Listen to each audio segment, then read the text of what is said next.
3. Hola, ¿qué tal? Yo soy Heidi Neylos Pérez. Le voy a exponer el laboratorio 2 experimentos sobre principios electromagnéticos, sección 1.01. Nuestro grupo es número 33 y los integrantes son. Hola, ¿qué tal? Mi nombre es Fiorella Arizaca Álvarez y soy de la carrera de Ingeniería Civil.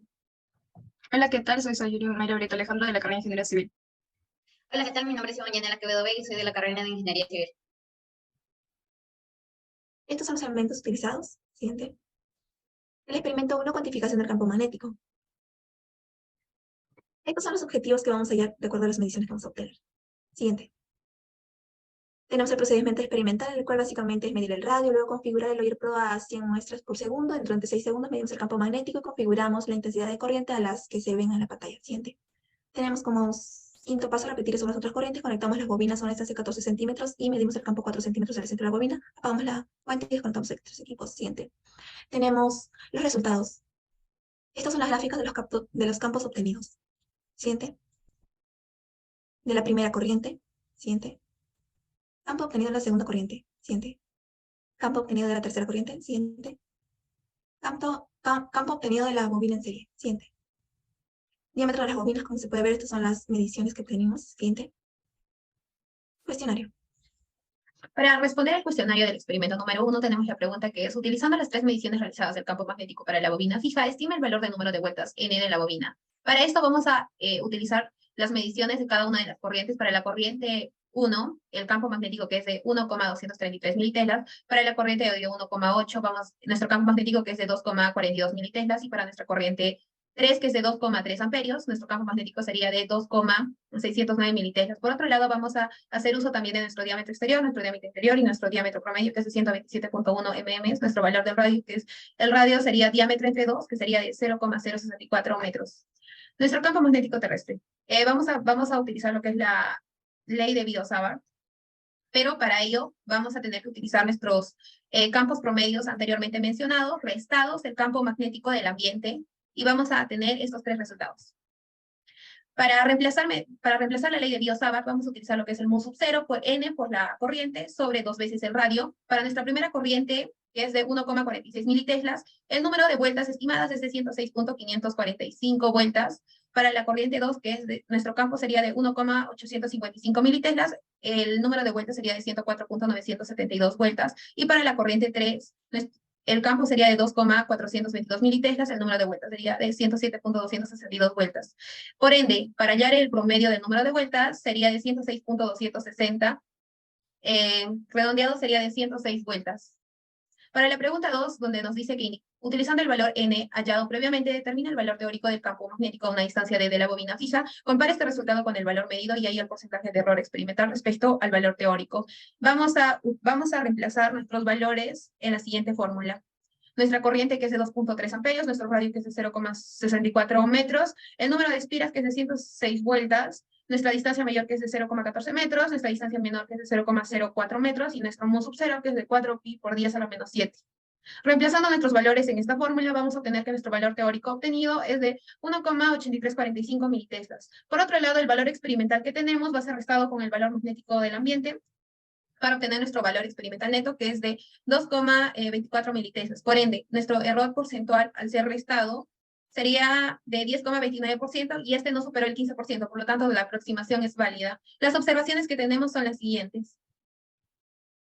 Respecto, si pudieran regresar al laboratorio, ¿qué harían de manera distinta? Se realizarían más intentos en la medición del campo magnético de nuestro primer experimento para obtener el menor error porcentual. Por otra parte, sería conectar la bobina a una fuente de corriente alterna. De esta manera podríamos medir el campo magnético dentro de la bobina. ¿Qué otras observaciones añadiría? Respecto al experimento 1, se empleó la ley de Biot-Savart. El error obtenido es del 10%. Ello puede ser porque no tuvimos fijo el sensor y este sensor tenía que estar ubicado a 90 grados.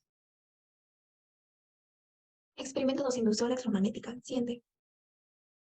Objetivos. Estos son los objetivos. Siguiente. Procedimiento experimental. Bueno, es más que nada acercar las dos bobinas lo más cerca posible. Luego configuramos la intensidad de corriente de 2,3 amperes. Luego conectamos el sensor campo magnético y luego apagamos la fuente de 6. Conectamos este sensor y conectamos el sensor de la corriente. Siguiente. 6. Configuramos el OIR Pro a 10.000 muestras por segundo. Durante 6 segundos medimos la corriente de la bobina móvil mientras se siente para 4 veces y realizamos dos experimentos extras para demostrar el cumplimiento de la ley de Faraday. Siguiente. Los resultados. Esta es la primera gráfica que se obtuvo de los picos de positivos y negativos. Siguiente. son los picos apagados máximos y mínimos realizados en Excel. Ahí también se puede observar una observación. Siguiente. Tenemos los mismos valores. Siguiente. Y una tabla de datos recopilando todo esto. Siguiente. Experimento adicional 1, traslación. También tenemos la gráfica del Lawyer Pro y la del Excel, el cual consistía el imán alejar y acercar a la bobina. Siguiente. Experimento adicional rotación 2, en el cual le rotar el imán cerca de la bobina. Lo graficamos de manera del Lawyer Pro y también del Excel. Siguiente. Cuestionario. Continuando con el cuestionario, tenemos que la pregunta 1 es utilizar la ley de Faraday y los datos recopilados para determinar el tiempo de prendido y apagado y asumir que durante esos intervalos el voltaje de la fuente varía linealmente, utilizando para ello al menos dos de las mediciones realizadas. Los datos es 2.3 amperios, la resistencia es 0.61 ohmios, el voltaje es 1.4 voltios y la distancia entre las bobinas es de 0.04 metros. Asimismo, el radio es 0.064 metros y el área 0.0129 metros al cuadrado. Siguiente. Al utilizar la ley de Faraday, donde tenemos el n número de vueltas, el FEM, el flujo magnético y el tiempo, y bueno, el ángulo entre el vector campo magnético y la normal del área, en este caso ambos vectores son paralelos, por lo que el ángulo es 0. En este caso, la ley de Faraday sería nuestra primera ecuación. Siguiente. El de la primera bobina se tiene que, de la ley de Ohm, esta la vamos a derivar tanto el voltaje y la corriente, y esta sería nuestra segunda ecuación. De la ecuación para hallar el campo magnético que genera la primera bobina se interactúa en la siguiente. Tenemos la fórmula del campo magnético, y esta la derivamos, y esta sería nuestra tercera ecuación. Reemplazamos la ecuación tercera en la ecuación 1, y aquí vamos a grabar la fórmula, y de la ecuación 2 vamos a aplicarla, y por último tenemos la cuarta fórmula en la cual vamos a reemplazar los datos. Siguiente. Reemplazamos los valores donde tomaremos la corriente inducida máxima o mínima en cada pico. En este caso hemos unido 4 picos y podemos ver los resultados de cada pico de la derivada en función del tiempo. Siguiente.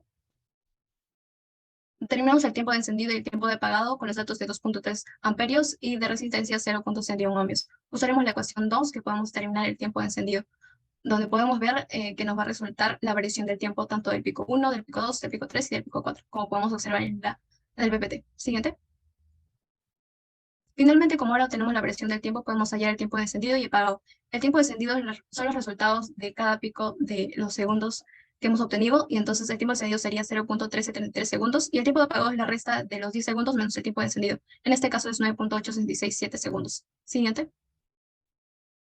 En la pregunta 2 nos pide que expliquemos los otros métodos utilizados para producir la FEM inducida y comparar los resultados obtenidos, en el cual de estos se obtuvo mayor FEM y por qué. Para desarrollar esta parte vamos a utilizar la ley de Ohm, que es VIR, y gracias a la segunda ecuación, que es la ley de Faraday, mientras mayor sea la derivada del campo magnético, mayor será el FEM inducido. Distinguimos 3 métodos. El primero es de girar el imán cerca de la bobina.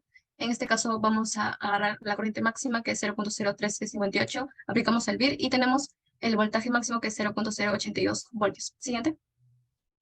En el segundo método tenemos que es introducir y retirar el imán, donde la corriente máxima es 0.05 amperios, y hacemos la fórmula de VIR, y el voltaje máximo sería 0.034.